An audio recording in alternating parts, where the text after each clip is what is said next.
Hey everybody, it's Rajesh here. And Tane here. Welcome to our podcast, Baskets of Knowledge, Chats with a Difference. In our podcast, we invite guests from around the country and around the world to talk about how they got to where they're at the moment. It's about a journey, it's about an experience, it's about their life. Kia ora koutou, everybody. Welcome to another episode of Baskets of Knowledge. We are privileged and very honored for you to be listening to us. Wherever you are in the world. And as always, we invite you onto our program to just listen and share some experiences through your own minds as you listen to our story. Tane, how are you today? Yeah, pretty sore. Had my third game of league in a week, which is quite a short turnaround due to the competition size, and ended up getting injured. But it's all right. There's always positives out there. You just got to find them. Yeah, so let's talk about that. What's the positive? What do you put into your basket of knowledge with your injury? I guess with the injury, part of it is practicing what I preach in terms of coaching. Like I actually know what it's like to play. But I guess also, something I've learned probably more so moving aside to more my honours study, I guess, doing my literature at the moment, it's been quite interesting because you delve so much into the question that you're trying to seek the answer for. But at the same time, I still feel like there's a lot I don't know. And I also think just because of the grand scale of how much out there can be on a certain subject, there's likely a few articles that I've missed that are probably crucial to what I'm trying to answer. So it's been quite interesting just to reflect on that. And I think sometimes, especially being new to research, you want to really answer your question and answer it thoroughly. But at the end of the day, you have to realize that, hey, nobody's perfect at scaling through all the stuff on your subject. So you got to realize that you are just a smaller piece in the puzzle, and that you're contributing in some ways too. Yeah, and I think that extrapolates to life as well. In life we all try and do what we can to be the best that we can in everything that we do, but we're never going to be the best in everything because we'll be an expert in as good as we can in our field. When we try and do everything, we end up doing nothing. So when I do my coaching with my clients, that's one thing that I keep telling people is, when you try and do everything, you end up doing nothing because your focus is all over the place. And that's something that I've had to learn with my journey as well. I'm doing this interesting course at the program, which is just blowing my mind. It's a positive intelligence program. And my learning for this week was it made me hyper aware of the fact that I'm a hyperachiever. And I was like, what does that actually mean? And as I reflected back about the things that I do, yeah, I like to do things to a certain level. And sometimes it's a good thing and sometimes it's a bad thing. And in this program, I learned about how bad that is. That could be a negative implication. We always look at the positives, which is great, but sometimes it's good to go back and go, hey, I've actually got to stop and think about what the negativeness is, me trying to achieve all the things, which again ties back into your research, trying to do everything in one go. But as always, to our listeners out there, Tane and myself can keep bantering forever and ever, but it's not about Tane and myself. As you all know, our faithful listeners out there, there's one of you who listens to every single episode, and we thank you because you know who you are, and you comment on everything, which is fantastic. So thank you very much. But as you all know, we try and scour the country and scour the world to find people that we think are amazing to jump onto our podcast. And as we always say, we think everyone out there is pretty amazing. We'd love to interview you all, but we don't have the time, we don't have the space. So it means that today we get the honor and privilege of speaking to our guest. Welcome to the podcast, Baskets of Knowledge, Jaxson.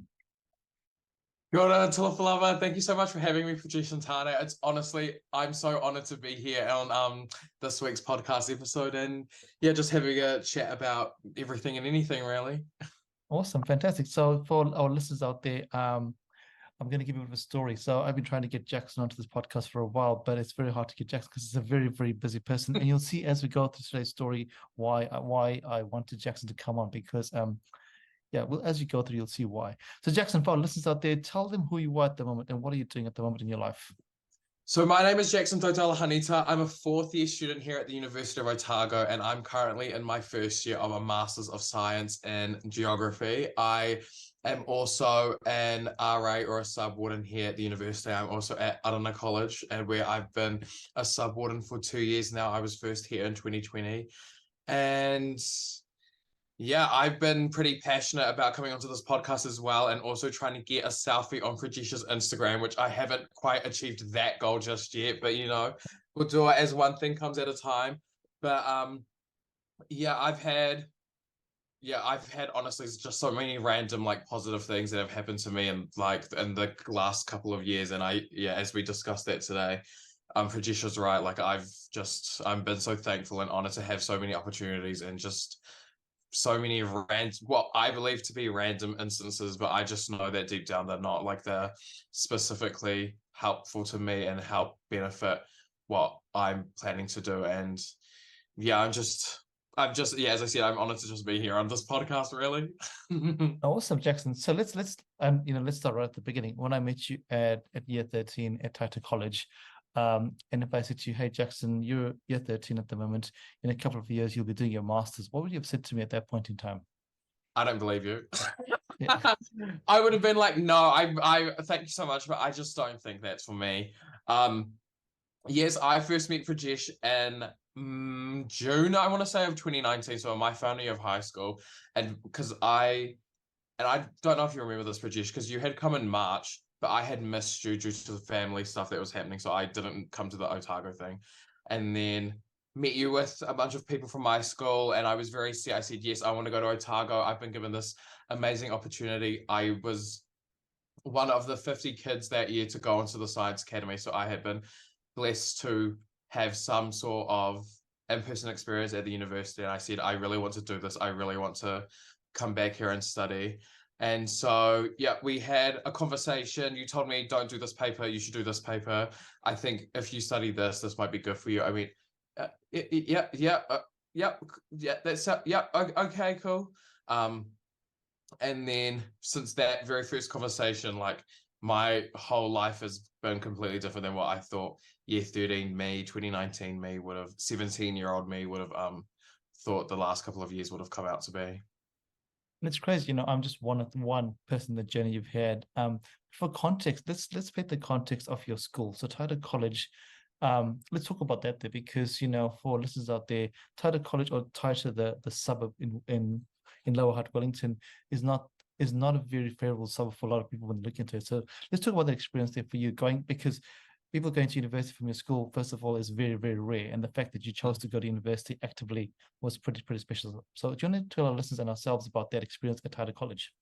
Yep. So I born and raised in Taita. I was there for the first 18 years of my life. I went to high school there, and then I was thankful enough to be the head boy of my year group as well in 2019. But absolutely everything you said is true. Taita, we don't get a lot of opportunities because a lot of people seem to dismiss us, or we weren't given these circumstances that allow us to fulfill our own potential. So in my year group, I think I was one of 8 who went to university. I was about one of 40 who ended up graduating, and like that in itself is an accomplishment because, as you're right, I was actively seeking out to continue my studying. And also it's rare for people from my school to be going to university in the first place, but also to be going to a university outside the Wellington region, because it was a massive shock to my whole whānau when I said to them, like, I really want to go to university, but I actually don't want to go to Victoria. I want to go to Otago, move to Dunedin, because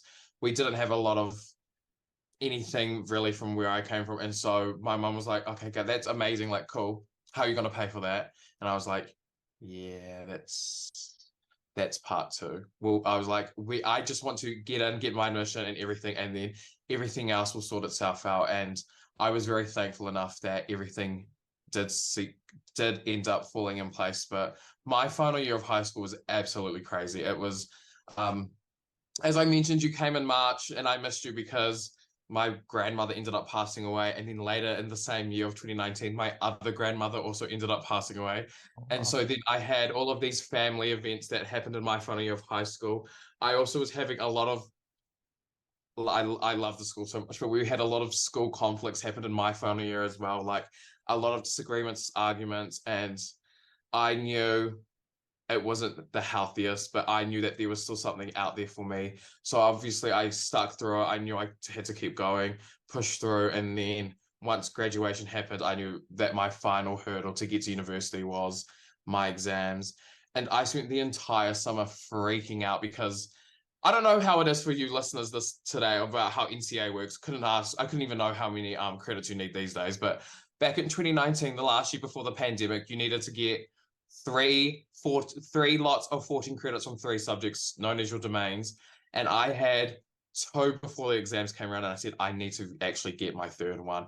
Like, I was stressed out, and because 2019 as a whole was a mess of a year. I mean, before, that sounds stupid sounding looking back on it now, considering what's happened in the last couple of years, but 2019 wasn't the kindest year to me. And so when I found out I got my admission, when I got my domain, and when I got an acceptance into the college, like, I knew that, like, the start of my true life, or like the start of my potential, was finally happening.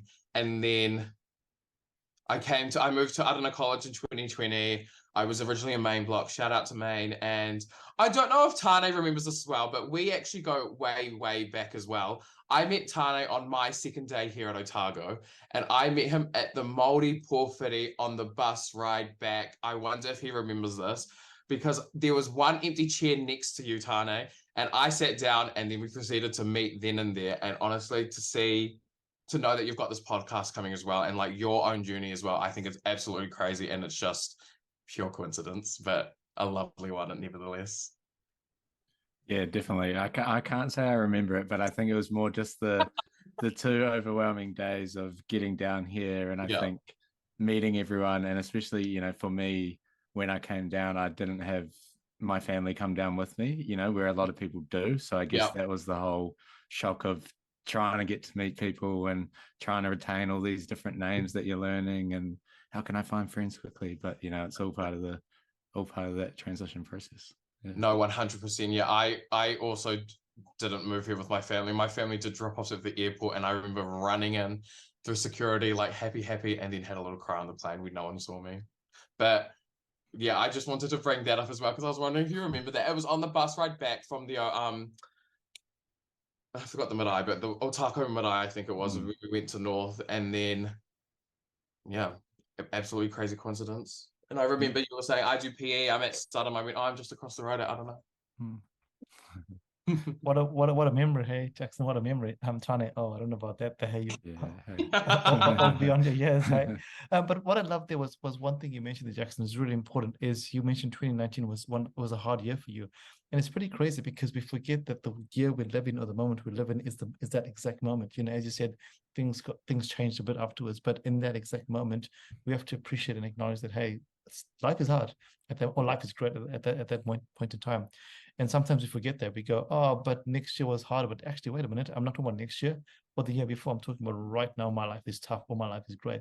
And I think it's important for our listeners to remember that as well. You can't compare the past to the future. You've got to think about where you are at the moment, and that's where you grow. Otherwise, you don't grow. I also want to touch on something else, Jaxson, which really resonated with me strongly, because when I came to Taita College, it is probably, apart from Bishop Veal, I guess, highly Māori, lots of Pacifica. And, you know, you deal with both worlds, you know, Māori and Pacific. That's the world you live in. And what is it like for you, you know, living in both those worlds there, watching your peers who are super capable, but because of cultural norms or societal norms, they just decide that actually, I'm not going to, once I finish school, I'm just going to give up or do something totally different. What is it like for you? Because you're obviously super motivated, you've come to university, you see what the opportunities are, not just at Otago, but everywhere else. How does it make you feel? It makes me as an individual feel quite lucky to have known that I've been given all these opportunities. And as you're right, I do whakapapa Māori, but I also do have Pacifica heritage through Samoa. But it is saddening to see that a lot of people who I went to school with, and I know a lot of people who were before me and after me, had the same capabilities I did, if not greater, and to see that the same opportunities that I was blessed with didn't go their way, and that there's a lot of familial pressure as well for Māori and Pacifica people to stay at home and to help out with the whānau and everything. And if I didn't go to university, if I didn't come down to Otago, I know that would have ended up being my same path as well, with staying at home and helping out and everything. But I knew and with the support of my family, like I knew, I said, there's more out there for me. Like I want to leave. And I remember I said in my last year of high school, I said, Tice is just nothing but four walls, but I need to get out of here and like see what's out here for the rest of the world to experience and everything. And can I ask you, where does that drive come from? You know, you mentioned that you went on Science Academy, but obviously this is well before Science Academy was one part of this journey here. Was there something in you? Was there somebody that inspired you as a young person, or was it just come from an insight or a TV show you watched, or where did it come from? The inspiration definitely came from my mum, I have to Yeah. say, and I do have to credit her for it because she raised three children by herself. So I come from a single family income, and just knowing that she sacrificed a lot for my sisters and I to get as far as we have, and to know that that's still not the end of the three of us. Like we've still got a lot to offer for ourselves, our whānau, and the world. Like a lot of that personal drive definitely comes from her, because she set so many systems up for us that we knew that we were capable of so much more. And not that this was planned, but shout out to my mum because it's her birthday today. Oh wow! Happy Yeah, birthday, happy birthday, mum! Yeah, no, happy birthday to my mum. What a coincidence! This is amazing. You know, talking to Tanya on the bus, mum's birthday today. This wasn't planned, so I know. yeah, fantastic. So beautiful. And you know that's important. I think it's always important for us to think back to those people in our lives that, if you know, the one thing they did or the lots of things they did and sacrificed along the way have actually got us to where we are. And I remember our former vice chancellor would always say it doesn't matter where you are in the world, whether you're a top CEO or whether you are a millionaire, billionaire, you always have to say, you always got to be nice to the person that is cleaning the floor, or the person that society deems as the lowest common denominator, because they have sacrificed lots for you to be to where you are in some way. So it's always a good reminder. And talking about a reminder, let's talk about remembering 2020. So you have this excitement, you leave Taita, you're like, yes, I'm out of here. You land in Dunedin, you're away from home, and then the world decides to change just a little bit. Yes, 2020, perhaps the most infamous year of the last however many years it's been. Yeah, I remember distinctly, because I was thankful enough that the Māori Centre Te Hukama Tauraka got me a shuttle to get from the airport to the college. Get on the shuttle, I see the college as we come up the hill. If you know anything about Dunedin and Clyde Street, you know this infamous hill, especially you, Tane, at Studham, because you have the same hill as well. I get out of the shuttle, I check in and everything. I asked the RAs at the time, I said, how many people are still yet to come? They're like 60. I was like, oh great, at least I'm not the last one to get here. My first day at Adana College was definitely something. I did not spend my first couple of days here at Adana because I was scared, I was frightened, I was in a new environment with new people who I didn't know very well or at all. And because I came from Taita, which was a high multi-Pacifica background, and to come to Dunedin and come to university, which traditionally isn't made up of multi-Pacifica people, which was definitely a cultural shock that I experienced literally 3 minutes into me arriving to Dunedin. But I got through O week, not that I went out, which is still funny that my friends say, they're like, oh, you didn't go out no week? I mean, no, I stayed in. Haha. Classes start, I get through the classes, I start meeting people, I start coming out of my shell more and a lot more as well, especially because I start to actually become friends with the people on my floor. I meet a really great, amazing group of friends. Like I start to put myself out into the college. And then about the end of the first week of like this whole COVID thing, so we're not even in the pandemic just yet, but they were saying, okay, great, all of these protocols are happening. We can't have 100 people in the dining hall. We can't have 5 of you in a bedroom, or some of the lectures are going to be distance, etc., etc. I end up running for Adana College President of 2020, and so filmed a campaign video because we weren't allowed to do speeches because of the distance, social distance. the restrictions. Yeah, I forgot the word for it. Yeah. Awkward. I filmed a video because we all had to do videos because we couldn't be in the same room at the same time, and so post that video, and then suddenly Monday came around, the following Monday, I was in a sociology tutorial, and bless the tutor, but no one was listening because we all had gotten texts that Jacinta was making an announcement. And so people watching the video with on mute. I was reading up like the live feed of it happening, and then it was, okay, from Wednesday, 11:59 p.m., New Zealand is going into a level 4 lockdown. And I went, wow, okay.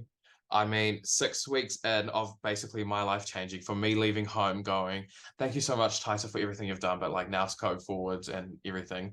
And then for me to come, because I ended up going home, so for me to call my mum and be like, okay, great, so I'm going to come home. And she goes, yep, that's probably a fair idea. And so I spent the most expensive, I spent the most money on the most expensive flight I've ever spent thus far. It was $300 to get home one way. Shout out in New Zealand.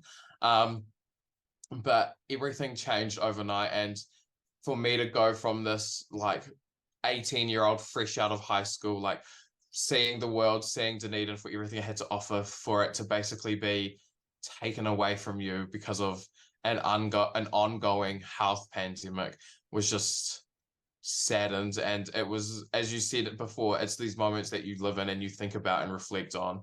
And the moment I was like, wow, like who knows how long we're going to be away for. Like basically my whole year has been ruined. At the time it was going to be 4 weeks of lockdown, which everyone back then knew. We were like, this is definitely not going to be 4 weeks, this is going to be at least 6. And so saying goodbye to the small number of friends I had left at the college at the time, because I was one of the last to leave, and not knowing when I'll see these people again, when my life that I've created now will pick back up. It was scary, it was frightening, it was sad, because I had sacrificed a lot to come down here to Dunedin, but for all of that to be taken away because of COVID, it was life-changing. And then going through lockdown at home, trying to do classes online, especially when everyone seemed to have started doing some form of online school in high school. Like my school was still not up to that. So it was even trying to catch up from way behind than everyone else. And so trying to do that, do classes online.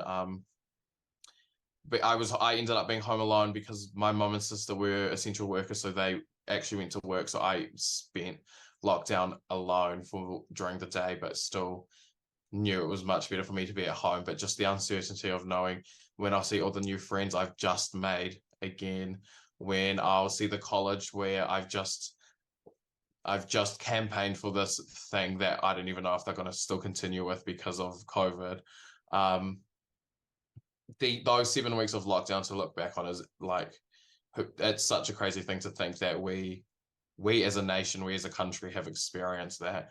And so the 2020 lockdown had its highs and lows for me. A low would be definitely that I wasn't seeing anyone. And I remember getting some sort of FOMO from the kids who stayed at quarantine, except that they were allowed to see each other, but they were still, but this is way back when the bubbles were happening, but they were still bubbling and isolating from each other. So that was weird.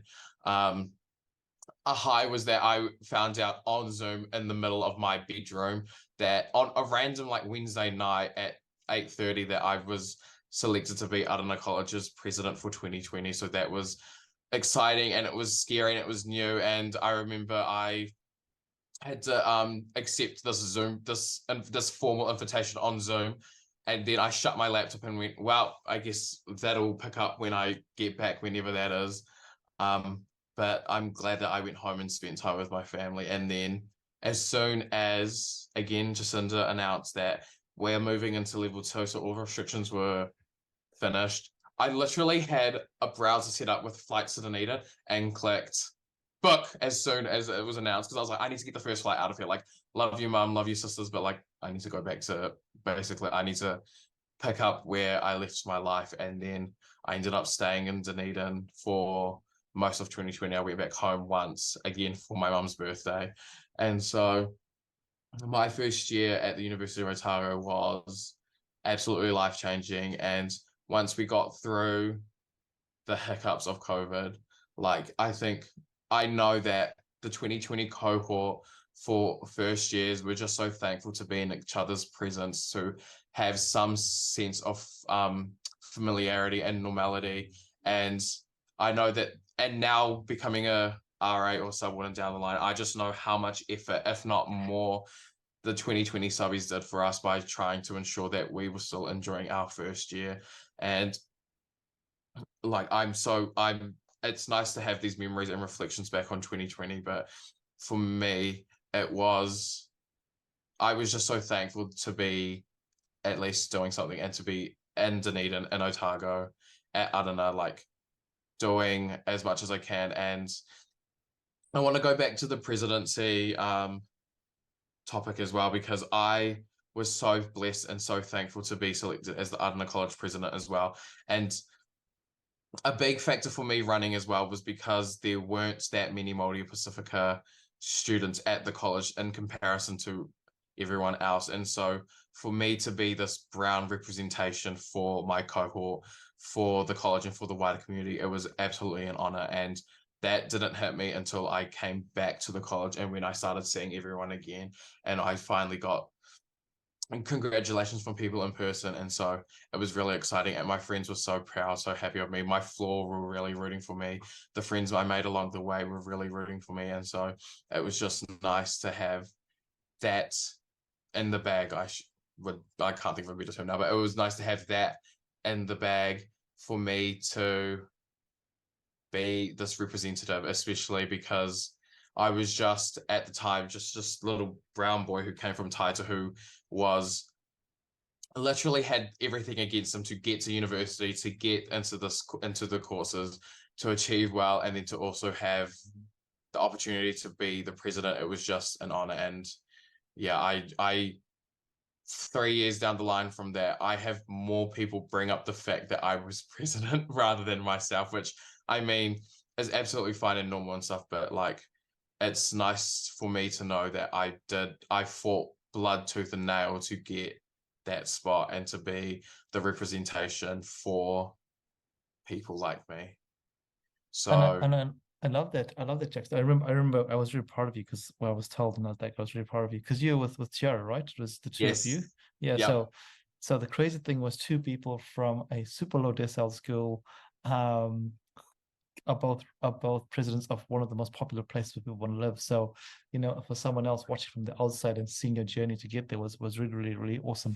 So well done. But what I wanted to touch on was for both for you and Tanya as well to bring you in, is if we circle back a little bit, you you managed to defy all the odds. You get to university, you're shy, you're nervous, but then you create your identity. You create your identity. This is who you are, and then at week number 6, that identity is gone because yep, you're not a Taita, you're not a Spotted anymore. You're now in limbo, and you've taken away this identity, which is being at a university, taken away. That's where human nature comes to play, because you're like, oh no, now what am I? Am I a university student? Am I at home? And Tanya, what is that like for you? Because we heard Jackson's story, we've heard your story many times, Tanya, but yours is a little bit different because like Jackson as well, you came to Otago on hands-on science, and that was, or hands-on Otago, that was your gateway, but now that was taken away from you as well. Yeah, it was quite challenging because I think, yeah, like similar to what Jackson said, I think I got to know people within the first few days. But I think, again, although I'd had that experience, it was completely different now moving in and knowing that you're going to be there for a year and you're away from your family for longer than a week, whereas those trips give you that, it's a big jump for sure. But in reality, at the end of it, you're going to go back to your family and you're going to go back to, your normal day-to-day routine. Whereas this, you're changing up everything. And so I think, especially in those first couple of weeks where, you don't really know what the game plan is. How am I going to meet people? Do I want to meet lots of people, or do I want to just make a close network? Where am I going to meet these people? Am I going to have to do things that I haven't necessarily done before, or meet people in different ways than I'm used to? Because for the last 5 years I've had pretty much the same friend group bar a couple at school. So there's this whole social dilemma that you're just trying to fight through, and then you have COVID come in, and that just adds a whole nother level of, I guess, insecurity, but also challenge, and just so many things that you're trying to figure out at once. So I think, again, Jackson touching on it, like, I think that cohort, we became so much stronger because you had gone through those challenging times together. and we all had different narratives, sure, but we all also had a commonality, and that's what made it so meaningful and so impactful. And again, similar to when I was a subby last year, you realize now, that you've gone through the role yourself, how much those RAs in your year truly had to work through so much to give you that positive experience. Yeah, and I guess we don't. I mean, nobody knows. That what that year was crazy, right? Nobody knew what was happening. We were just making it up every day. Was just a makeup. Right, cool. We're doing this year. Even those that we trusted and we thought they knew what they were doing were actually just making it up. So it was quite crazy. And Jaxson, like how you say, you reflect back now and go, wow, what a crazy time in so many ways, but also so many positives as well. So many positives as you think about that. You go, cool. You both went home. You realize, okay, cool. Home is not for me.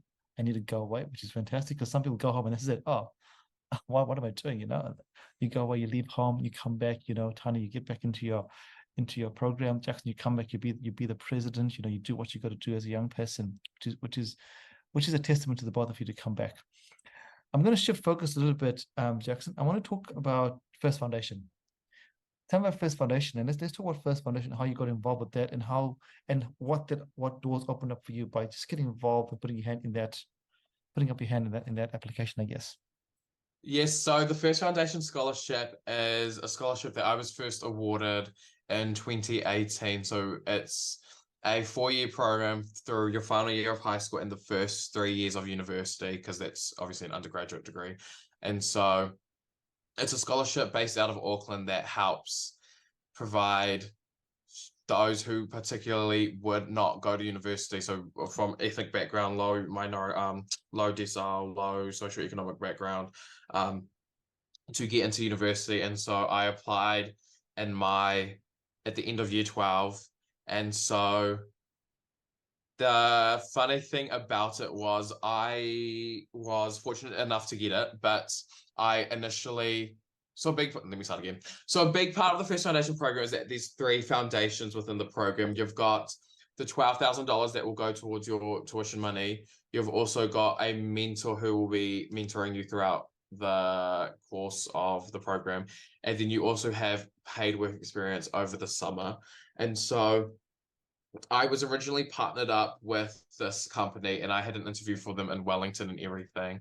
I'm not going to mention who it is because the interview actually did not go that well at all. And I remember it was actually not the best interview. I remember I left the interview crying because I was like, I've lost it. That interview was gone. It was, I thought I was answering everything well. And then I was getting asked certain questions that were definitely out of pocket to think about. They were uncomfortable and confronting, and it had nothing to do with the scholarship itself. And then it was racially motivated, I'm going to just say. And yeah, let's be honest. Let's be honest in this podcast. Yeah, it's great. Yeah. So I had this interview at this business company, and then they were asking me how I was supposed to solve the drug epidemic of Taita and like how drugs has affected my life and everything. And I mean, I just don't know what you're talking about. I'm so sorry. I left the company crying. My sister picked me up. I was sitting in her car, bawling my eyes. I said, I've lost it. Like, I'm not getting it. Like, I've buggered the interview. Like, I was just so uncomfortable with it. And so didn't tell anyone for 2 weeks, didn't tell my teacher, so Miss Emma Henderson, who's basically our liaison for this First Foundation scholarship. And so then I finally told her about this interview. I went, yeah, so these were the types of questions I was getting asked. Like, thank you so much for this opportunity, but I just don't think I'm going to get it because like it just was not that good. And then she said, that's not on, like, we're going to go back to First Foundation and get you another opportunity. And so then I waited around because I was like, nah, that's it. Like I should have just when those kinds of experiences happen, you think back on it like, oh, I could have, would have, should have done this, that, XYZ, blah, blah, blah, everything under the sun. But for 16-year-old me, it was basically the end of the world. I was like, that's it. I'm not going to uni. Like I've stuffed it. And then she got back to me, my teacher, Miss Henderson, and she said, So First Foundation's partner has gotten you an interview at somewhere else now. So like I'll take you in for the interview, see how that goes and everything. But I've let them know about company XYZ, about that's not on and everything. And so we drive into Wellington and I have an interview with New Zealand Trade and Enterprise. So out on Willis Street in Wellington about the scholarship. And I was bloody nervous, obviously having this first interview go horribly wrong. And so I then have this interview with some people at the company and I thought I enjoyed it, thought I spoke well, and I was like, yeah, I think that went much better and everything. And so find out next day through a phone call, I've been offered I've been offered the scholarship and I've been offered to be a partner. And I've been offered to have my work experience partner who ends up funding your scholarship, New Zealand Trade and Enterprise, be my scholarship partner. And so that was just a catalyst for basically everything I've talked about. So the First Foundation scholarship I stuck with for the 4 years. I was fortunate enough to go back home to Wellington and to have an ongoing summer internship with him for the last 4 years. So I had started originally in 2019 and then went 19, 21, 2, 3. So for the 4 summers across those 5 years, be in a corporate environment, have the opportunity to work along people who were doing things for the international market, because New Zealand Trade and Enterprise, they're the government agency that helps New Zealand companies go onto the international market, among other stuff. But that was my understanding the whole time I was there. And so with First Foundation, I let them know how I was doing with my schoolwork, how I was doing with my internship, how my relationship with my mentor was going and everything. And so that was for the 4 years. I told them about everything that was happening. I told them how I was selected to be the under college president, how I was gone on the Science Academy trip back in my final year of high school. All of these events and opportunities that I was given, I went back to First Foundation and said, I've just been given this opportunity. I've been given this opportunity. And so my final summer at New Zealand Trade and Enterprise ended in January of 2023. I was very sad to go. Everyone said that they wished me all the best, and it was so lovely seeing them, because my contact person, my boss, my manager, Alan Ross, left the same week I did, because he was finally after 10 years. So he moved to Brisbane. And so my last 2 days at work was actually like just me, myself, and I just roaming around doing work, of course. But I was my boss had just left to do his stuff. As the 4 summers came and went, things had changed and I did the work and everything.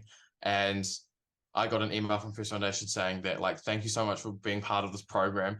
We've nominated you for the First Foundation Trustee Award for 2023, which is awarded to one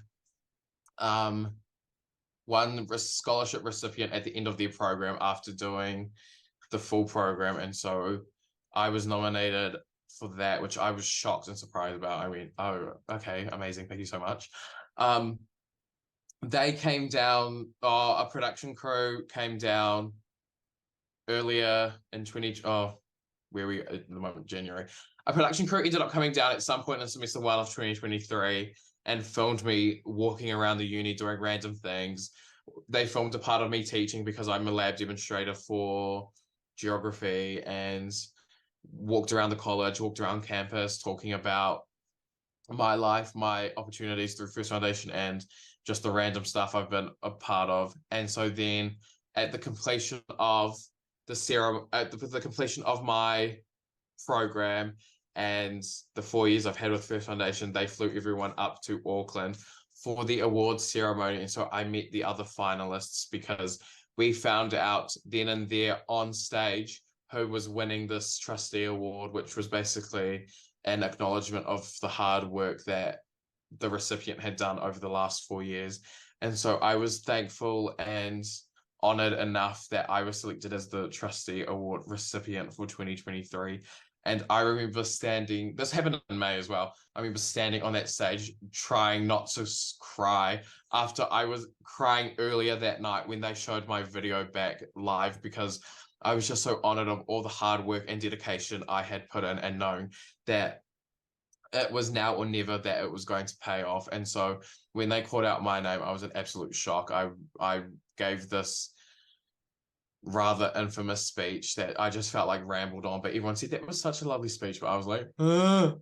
And then my mum flew up as well from home in Wellington, and to have her there as well was just, yeah, it was crazy. And yeah, so I've now on the other end of the first foundation program now, I've finished that, completed it.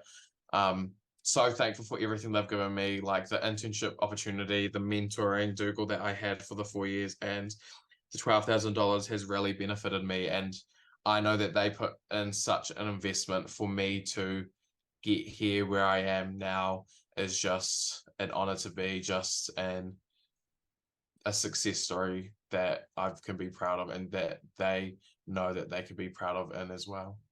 And and isn't it crazy though that all could have been derailed right at the start by the kinds of questions you got as a 16-year-old? And it could have Exactly. all been derailed if you had just kept quiet. If you had all been derailed if your teacher hadn't believed in you.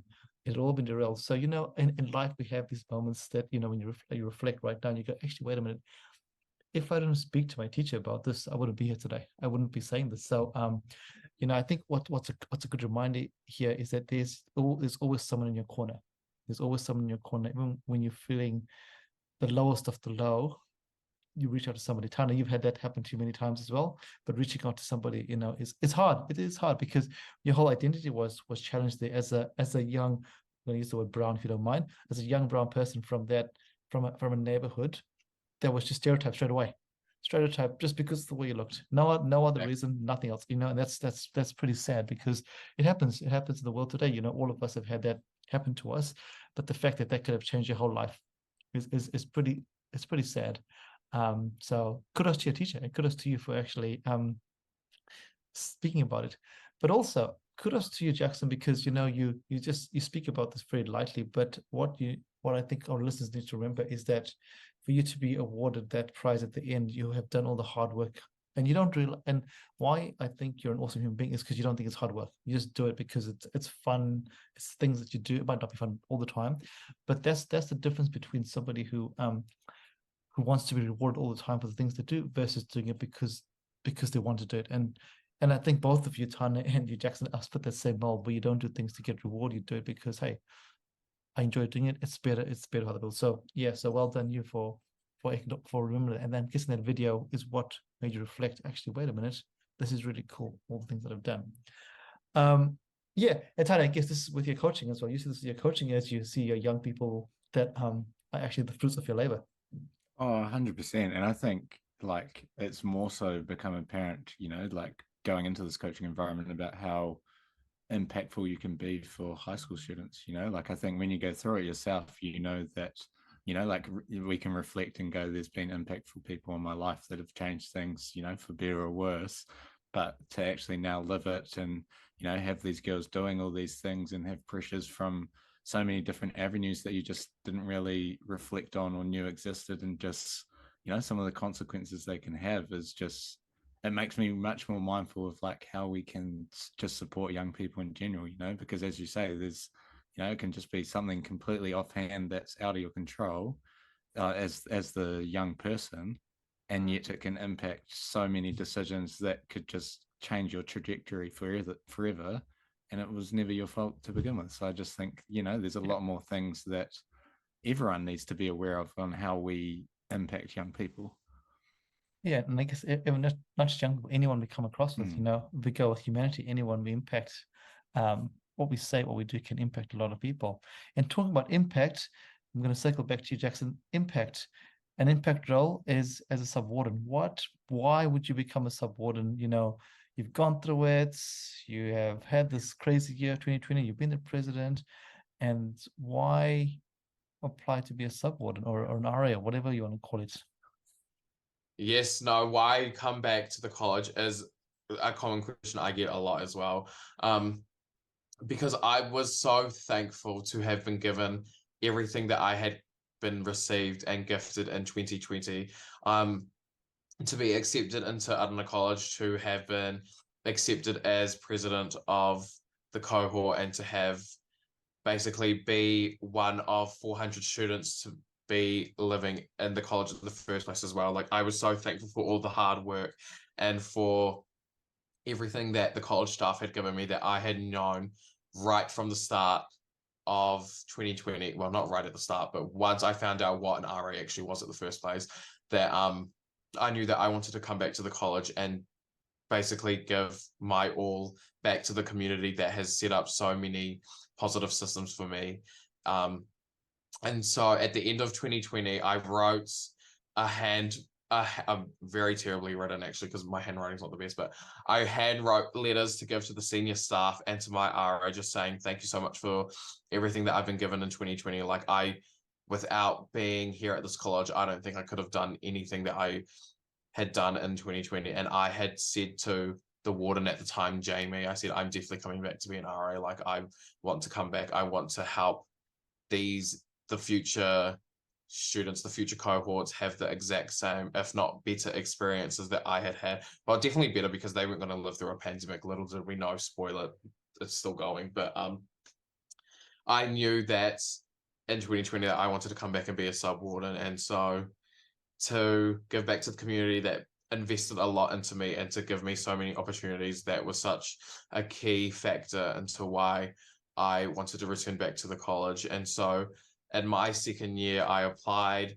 I sat in a room, again, not similar in the sense, but the one same thing from the interview I had in 2018 with that company was that I recognized no one in the room. I only recognized one person at the time.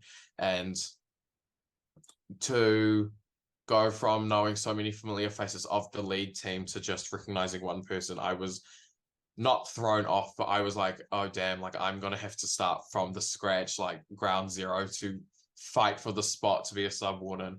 And so I interviewed and then heard back literally the next day that saying I was offered a position as a sub warden, which I immediately took. And yep, I've now been a sub warden for a year and a half now. I'm also doing it again next year as a live out sub warden at the brand new College of Te Rangihiroa. So clearly I can't get enough of this job, and it's so rewarding and so fulfilling. And for me, it's definitely, you have to be in it for the long run, because these residents don't know how much you put in until the end of the year when they're leaving and they go, thank you so much for everything you've done. Like, I've experienced that already with the group of amazing kids that I looked after, the group of amazing residents I looked after in 2022 at Adana College. And I know I'll get the same treatment back from my residents here at 2023. And I'm looking forward to doing it in a different role in a different college now for the first brand new college built in 50 years. Is something that I'm looking forward to. But what motivates me to be a sub warden and a good sub warden is just knowing that it's a long-term investment, and just the appreciation and knowing that you set up all of these amazing events, you do all the pastoral care, you do all of the bits and bobs within the role to make sure that these first years have the best year possible that they can have for them, and being recognized at the end of the year for all of the hard mahi that you've put in for them. Yeah, and that's beautiful. I'll come back in a second. I'm going to ask Tane the same question. Why would you go back to be a sub warden, Tane?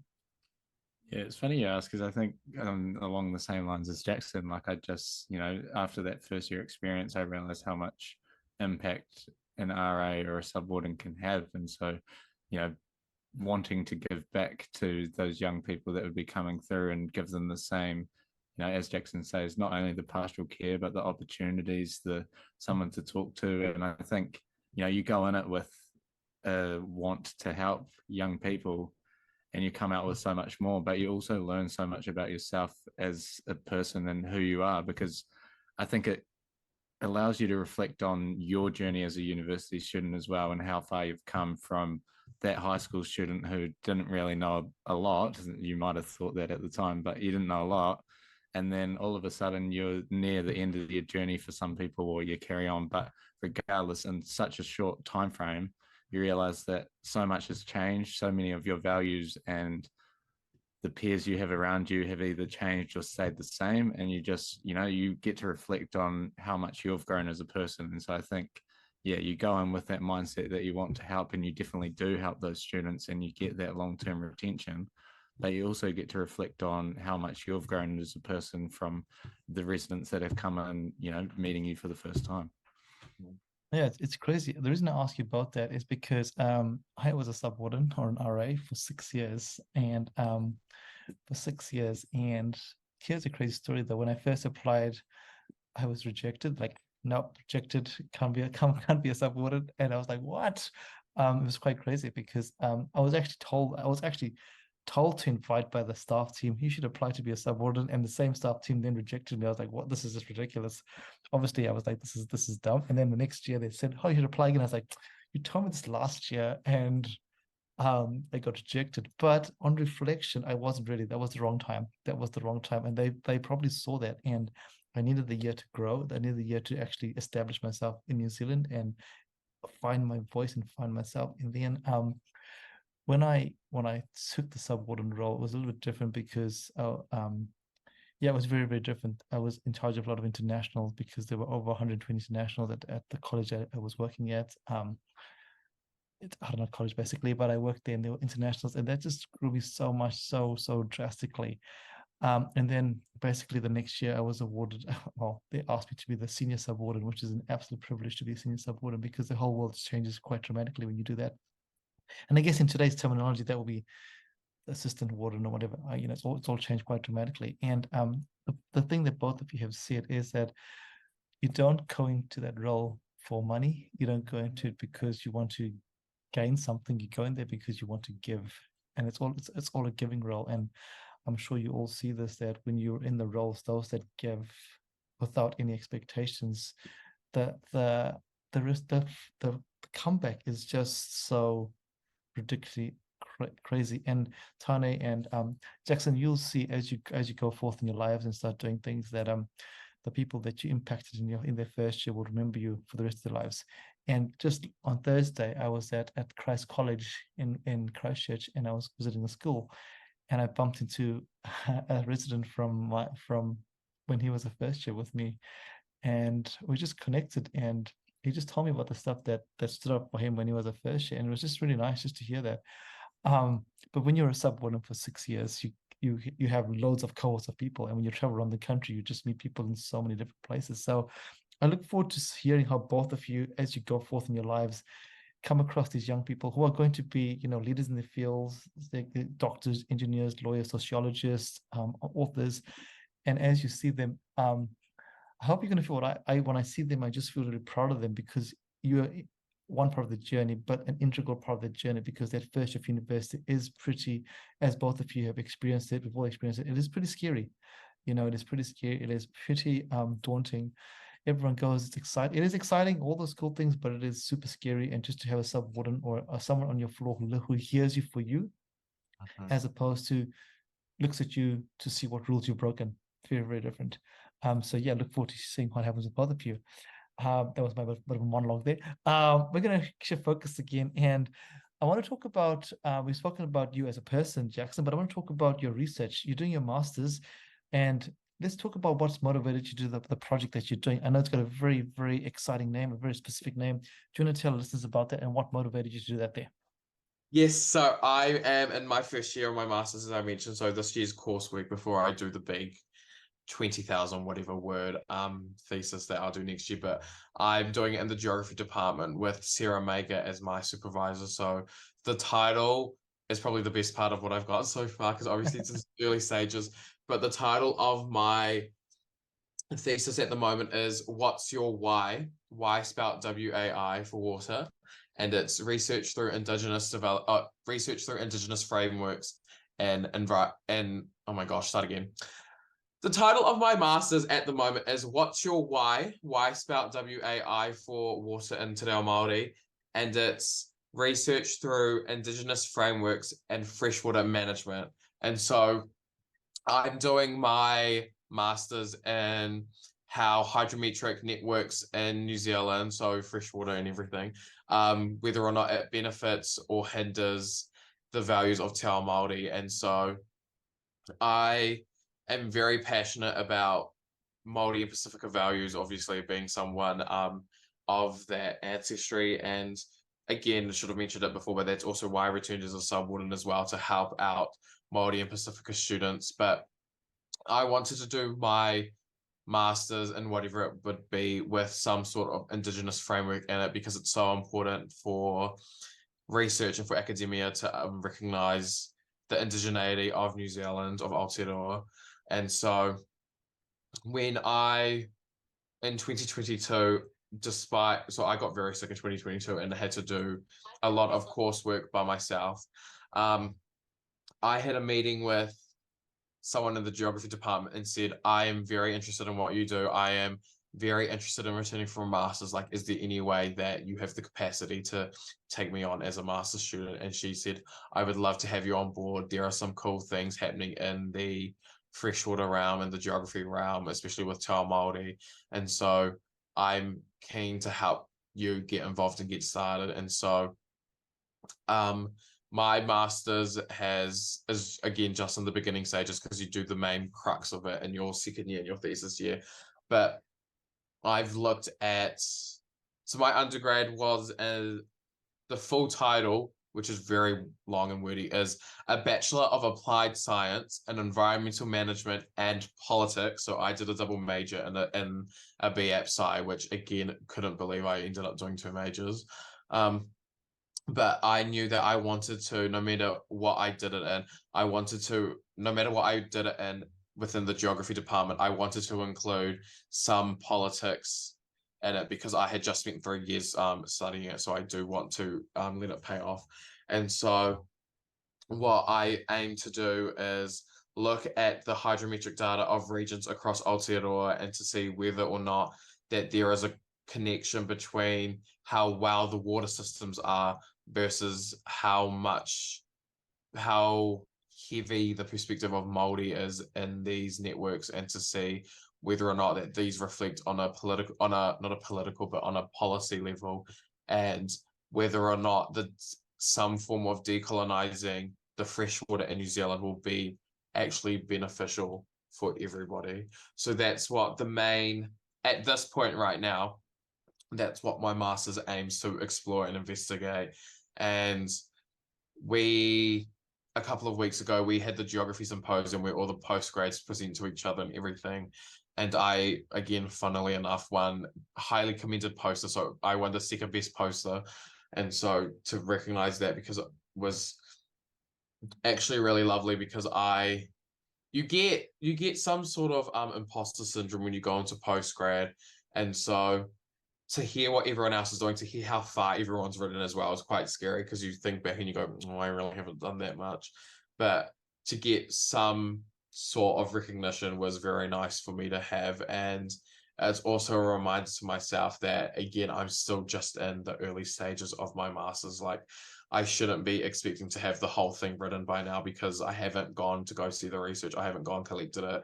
I haven't formulated why I want to do my master's into actual words. So having that little poster, which I've got around here somewhere, was really nice. And for me to do postgrad, again, a big motivator for me to do postgrad is just knowing that there aren't that many Māori and Pacifica students who go past high school in the first place, or who even go to university, and then even after that in university, and to do postgrad studies. Like, right now, you're speaking with 2 people who are an example of that, Tane with his honours and myself with my master's. And so just me being in the room, me studying, and me having a seat on the table is enough for me to feel proud and accomplished of doing a postgraduate degree in the first place. But I've got massive support from my supervisor and the rest of the geography department. And for any listeners out there who may be a Māori geography researcher who has a background in physical geography, please let me know, as I am also currently looking for a co-supervisor, because my supervisor at the moment, Sarah, she's lovely and amazing, but she has told me herself, she goes, I recognize that I can't give you the whole picture of your master's. As an old white lady is what she says to me, but I said, I understand it and I recognize it, and I thank you for it, because yeah, I'm still in the process of looking for a co-supervisor. So if you are one or you know someone who is one, please let me know. Just get that quick little plug in there. Why not? Hey? Why not? Exactly. Beautiful. I mean, that's so cool. You know, what you've incorporated there is your ancestry, your heritage into your academic world. And I think you're reading my mind, because it's really awesome to see both of you, two young Māori and Pacifica people that are doing a postgrad, but not in the traditional sense of medical school, law school. You know, those titles, which unfortunately you see a lot of. Unfortunately, rightly or wrongly, a lot of Māori Pacifica, low decile communities say you only go to university if you want to get those title roles there. And the two of you are example, and there's lots of examples out there, but the two of examples of, hey, it doesn't have to be those things there. You can still be successful, and there's lots of opportunity in those spaces there. But also, the two of you are breaking down doors and barriers that were never even seen before, you know, in the spaces there. So it's really awesome. So yeah, hopefully we can get you a co-supervisor from someone out there, because that'll be awesome. Last few questions. I think what I actually, we can go forever. I want to touch on your Māori worldview. You know, Tana, we've spoken of it for a lot of time. Rephrase that. Tanya, we've explored that a few times. Jaxson, has this been a big part of your life, or is it something that's come into your life later on as you've learned about who you are as a person? And also the marriage of Māori and Pacifica. What is that what has that like been for you? Because, you know, wrongly, we group the two groups together in one box, whereas they are two totally different peoples. So I whakapapa to Hawke's Bay. I'm of Ngāti Kahungunu through my mum, and then I also have Samoan ancestry through my dad, and so my grandparents were the last to be from Samoa before everyone was born in New Zealand. But to have these perspectives on both Māori and Pacifica actually didn't come into the main frame of my life until I got to university. I had always known I was Māori and Samoan throughout my childhood and everything, but I haven't really had that much opportunity to experience it, and so everyone's always on their whakapapa journey. No matter how far along you are, you will always forever be on it. And so I recognize that I'm still learning about what it means to be Māori, what it means to be Pacifica. And that's why it's such a massive drive for me to basically continue to incorporate it in all that I do, because I am still going through this journey and through these processes of understanding what it means to be Māori and Pacifica.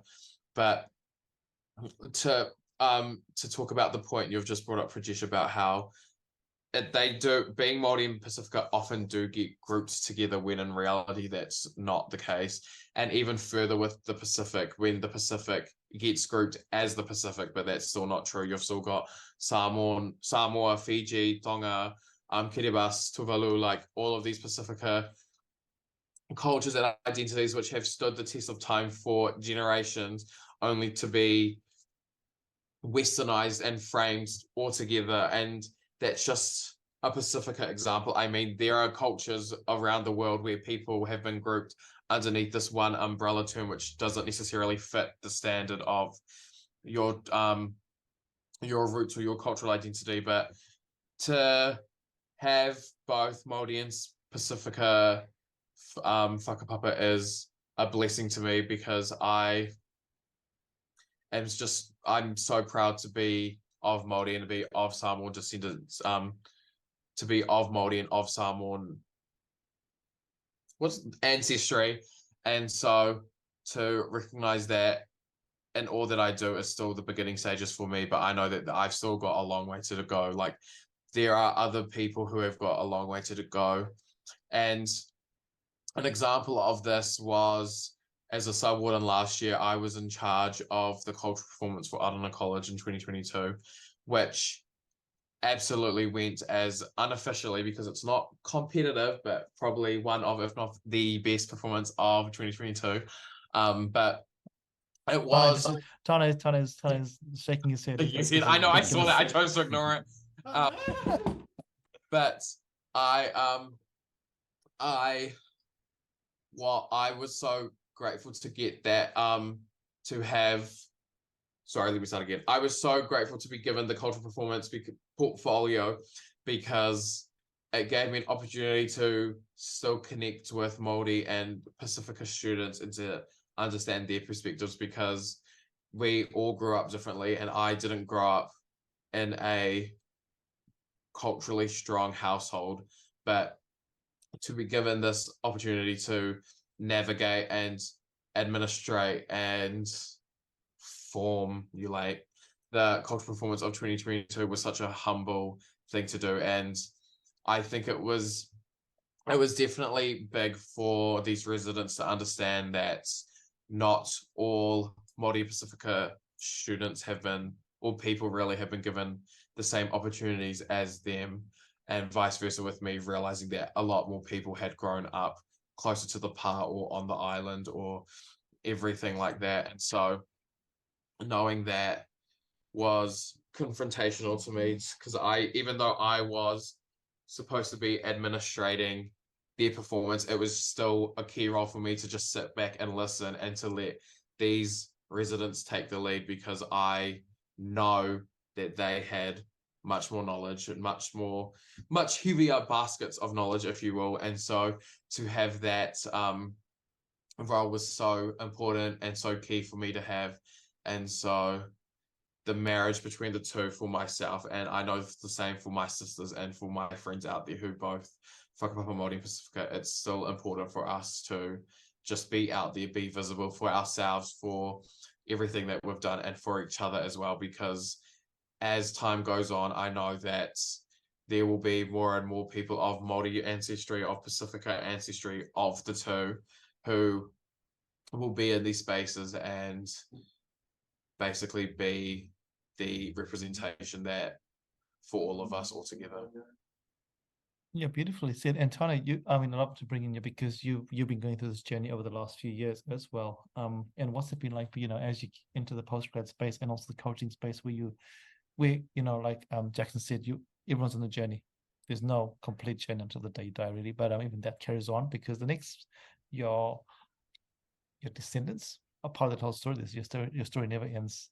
Yeah, definitely. And I think, even just reflecting now on, I guess postgrad, as you say, there's not really a lot of Māori representation, within the postgrad space. But, and again, with the coaching, I guess I hadn't outwardly, acknowledged that. But I guess, for me, helping coach, especially with rugby in a single sex girls private high decile space, again, that adds a whole lot of different questions. But I guess at the same time, I see it as quite a positive thing that I'm able to go in there and, help some of those people who, if I was not in that space, probably wouldn't get the help that they would need, or not necessarily that they need, but just, have that comfortability of somebody who understands, this role of identity and how it plays out and what it looks like. And I guess, that's what I tried to, even last year, acknowledge, is that, yeah, we are all on different journeys as to where we're trying to go. And so that's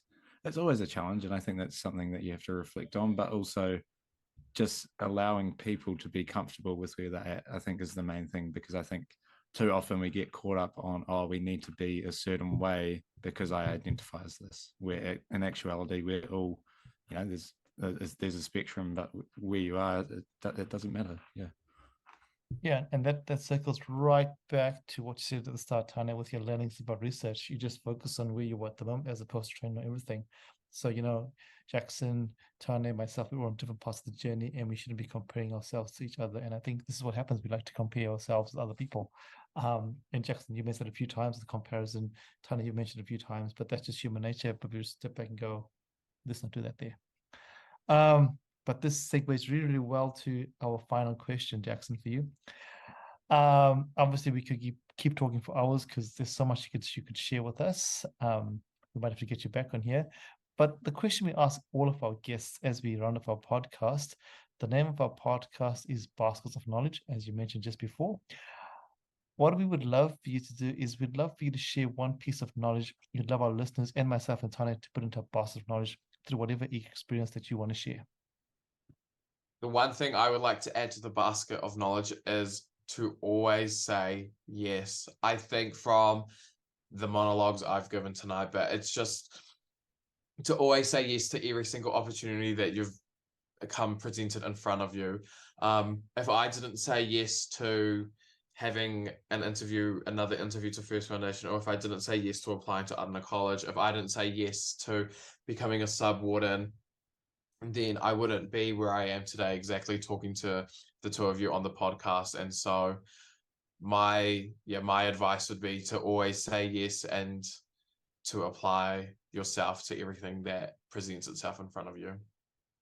That's beautiful. I think that's for everybody out there. It's not just if you're a student, if you're also in the adult world, just say yes.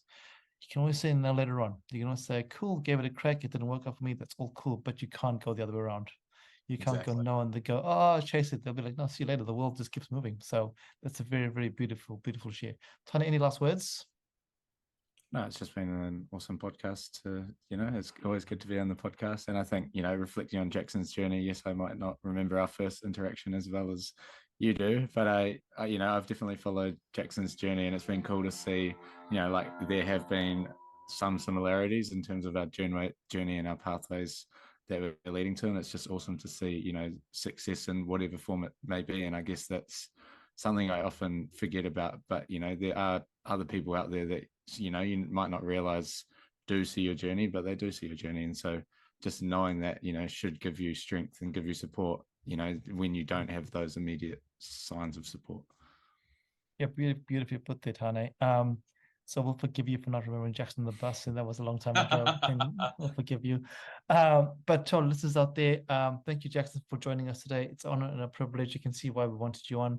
For our listeners out there that are our list that jump on all the time, hopefully you picked up something. To our new listeners, hopefully you found why we think this is a great podcast. And we challenge you to pick something up from this podcast to put into your basket of knowledge. And if you can't find something, go back and listen again, because I'm pretty sure you'll find something. Till next time, ka kite, take care, and remember to put something into your basket of knowledge. Till then, bye everybody.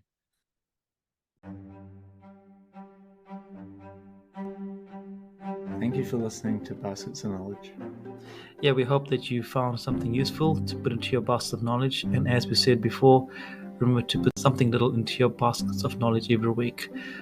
And as always, feel free to like, comment, and share this podcast. Thanks, everybody. Bye.